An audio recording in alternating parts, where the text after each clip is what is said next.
I got two lots of news for you. Some good and some bad. The thrill is back. The GOAT is back in GOAT mode, where the logo bombs back. Yes. The Indiana Fever came out swinging, dominating the Mystics. Let's get the bad news out of the way. Stephanie White is still your coach. The Indiana Fever go down to the Mystics in a roller coaster of a game. Caitlin Clark put on an absolute show today. The Fever were rolling from the jump. They were shooting lights out. They were shooting like 80% from the field, 85% from three. Everyone was hitting. The ball was moving. They were playing really fast. We were like, wow, this is really great basketball. This is Indiana Fever basketball. There's one person that ducks all accountability in my book, and that is CC22. Caitlin Clark just dropped a historic performance, and the Indiana Fever still collapsed in overtime. From logo threes to clutch shots that shocked the entire arena. Caitlin Clark showed why she is the biggest draw in the sport. It's CC22. She is a game changer. She's moved the game and the needle in a way that we had not seen in women's basketball before. She's the best player in the league. This game turned into absolute chaos. If you're rocking with CC22, hit that subscribe button right now and comment CC22 below, because Fever fans are fired up after this one. The Indiana Fever came into this game looking completely different from what fans had seen recently.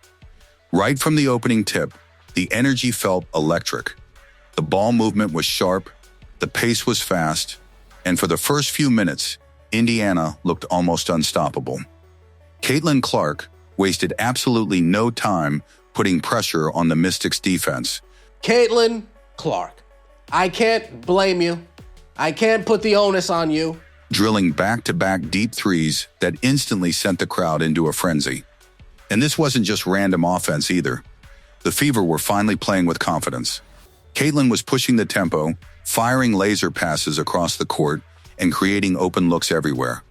The spacing looked cleaner, the movement looked smoother, and for a brief moment, it felt like Indiana had finally figured things out. The Fever quickly built a double-digit lead. One good thing, though, she did get her three ball back.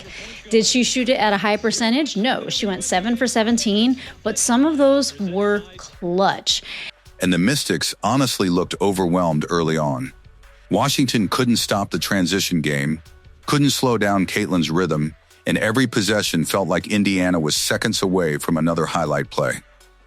Fans inside the arena were going crazy because this was the version of the Fever they had been waiting to see. But then everything changed.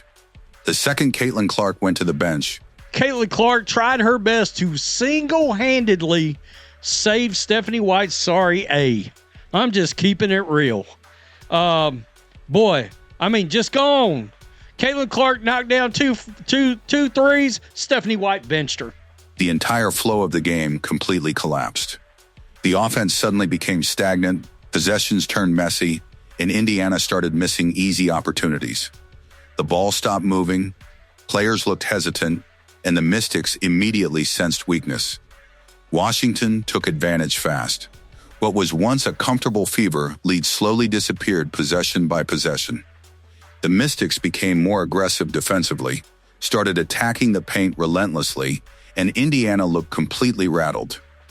The crowd that had been roaring just minutes earlier suddenly became nervous as turnovers piled up and easy shots stopped falling. Meanwhile, the Mystics were gaining confidence with every trip down the floor. Sonia Citron started heating up, Kiki Iriafen became a massive problem inside, and Indiana had absolutely no answer for Washington's physicality. The Fever looked out of sync on both ends of the court, and fans online immediately started questioning the rotations and coaching adjustments.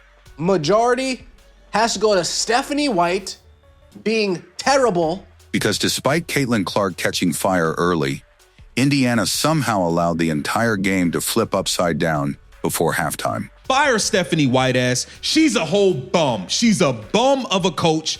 The Indiana Fever were dominating in the first quarter. They completely fell off the face of the planet when Caitlin went out. Ty came in. They looked discombobulated, just fumbling the ball, turning it over. And by the time that Caitlin did go in, the Fever were absolutely spooked. They were in their heads, and the Mystics had all of the confidence in the world. After struggling through that ugly stretch in the second and third quarter, Caitlin Clark finally reached a breaking point. You could literally see the switch flip. Caitlin Clark just said, F all this, I gotta go off. The hesitation disappeared, the frustration vanished, and suddenly the entire arena was witnessing vintage Caitlin Clark all over again. And once that happened, complete madness. She started launching those fearless logo threes that made her a global superstar in the first place. One deep bomb after another started dropping, and every single shot felt bigger than the last. The crowd exploded every time she crossed half court because fans knew something special was happening. The Mystics tried different defenders. Didn't matter. They tried trapping her. Didn't matter. They tried forcing the ball out of her hands. Still didn't matter. Caitlin entered full takeover mode.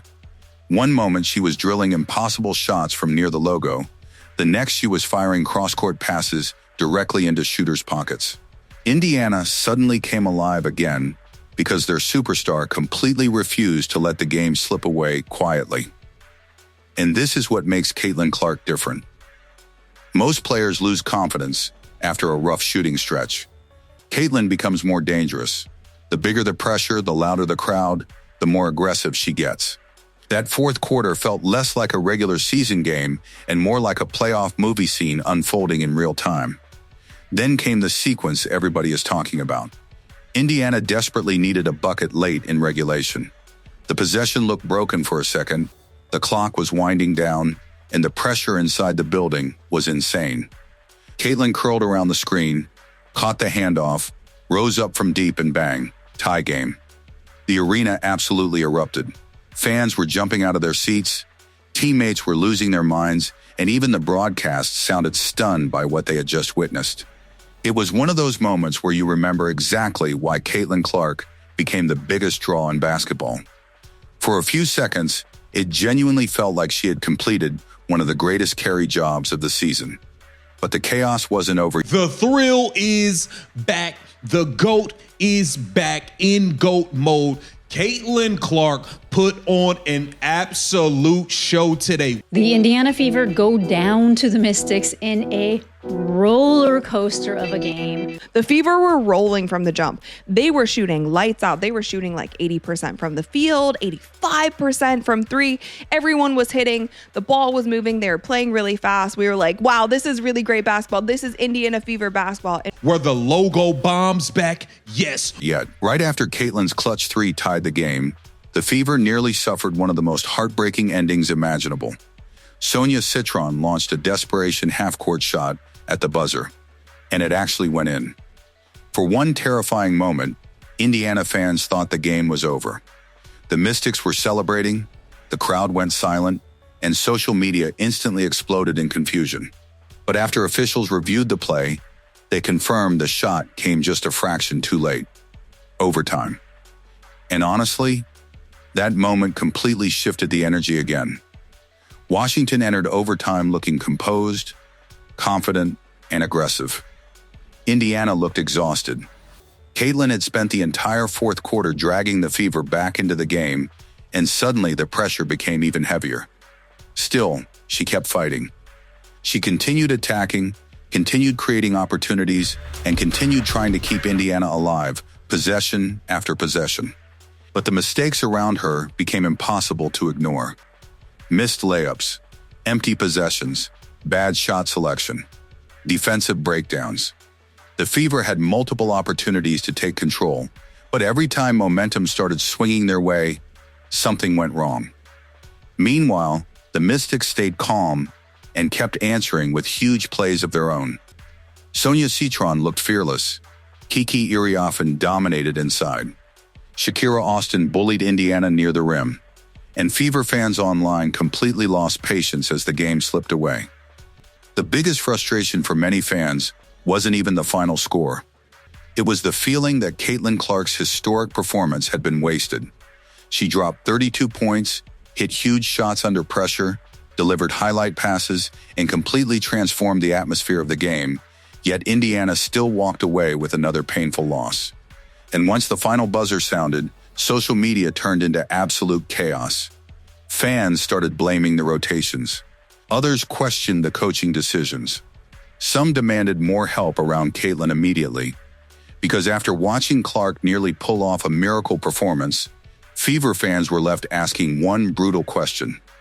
How many times can Caitlin Clark save this team by herself? The Indiana Fever came out swinging, dominating the Mystics. Well, I got two lots of news for you. Some good and some bad. Let's get the bad news out of the way. Stephanie White is still your coach. There's one person that ducks all accountability in my book, and that is CC22. That might have been one of the dumbest coaching games I've ever seen. As painful as the overtime collapse was, the biggest long-term concern for Indiana Fever fans might actually be what happened to Aaliyah Boston.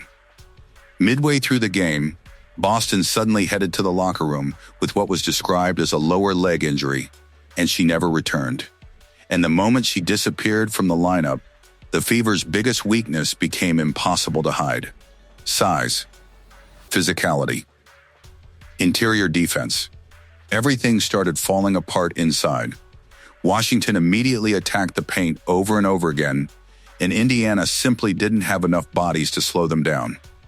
Shakira Austin was finishing through contact, Kiki Iriafen was controlling the glass, and the Mystics suddenly looked stronger, faster, and more aggressive around the rim.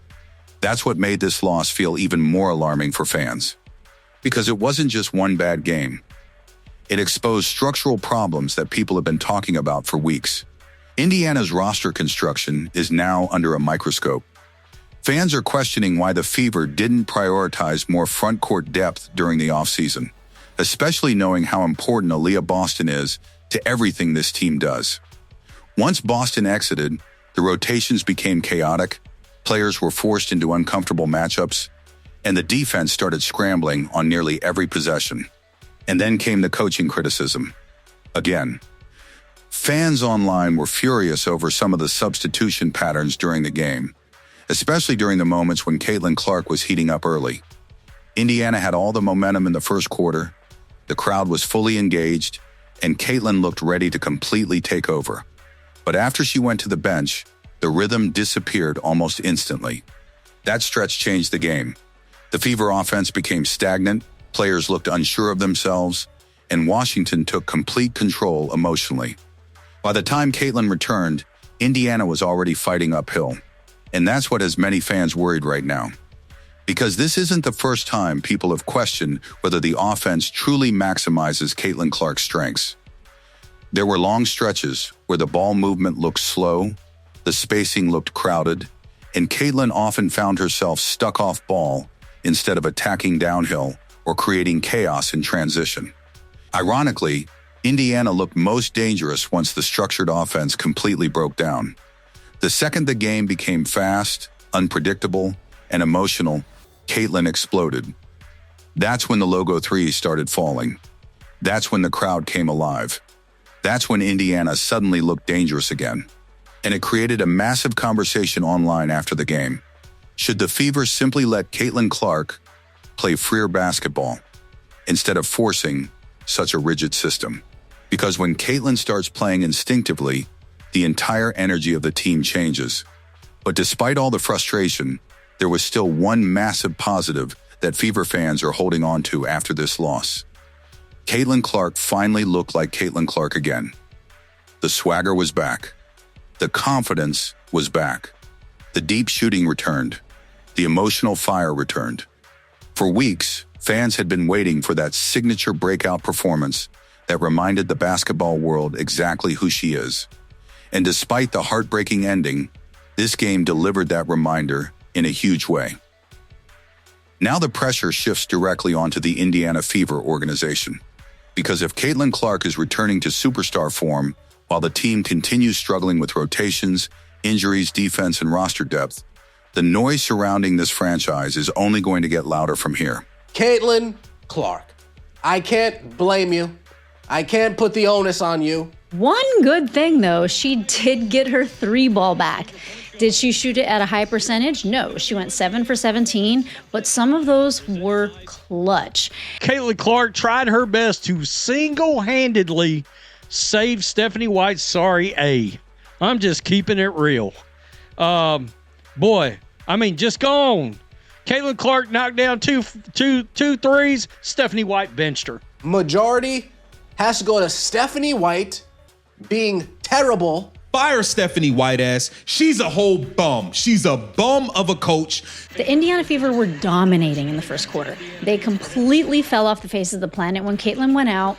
Ty came in. They looked discombobulated, just fumbling the ball, turning it over. And by the time that Caitlin did go in, the Fever were absolutely spooked. They were in their heads, and the Mystics had all of the confidence in the world. Caitlin Clark just said, F all this, I gotta go off. What a night for Caitlin Clark. Despite the heartbreaking overtime collapse, this felt like the moment the entire basketball world was reminded exactly why she's the biggest star in the NBA. The deep threes, the clutch shots, the emotion, the energy, it finally looked like vintage CC22 again. But now the big question is this: can the Indiana Fever actually build a winning system around her before the pressure completely explodes? Drop your thoughts in the comments right now. Was this loss more about coaching, missed opportunities, or roster problems? And if you're riding with Caitlin Clark no matter what, spam CC22 in the comments right now. Don't forget to like, subscribe, and turn on notifications, because the Caitlin Clark drama is only getting bigger from here.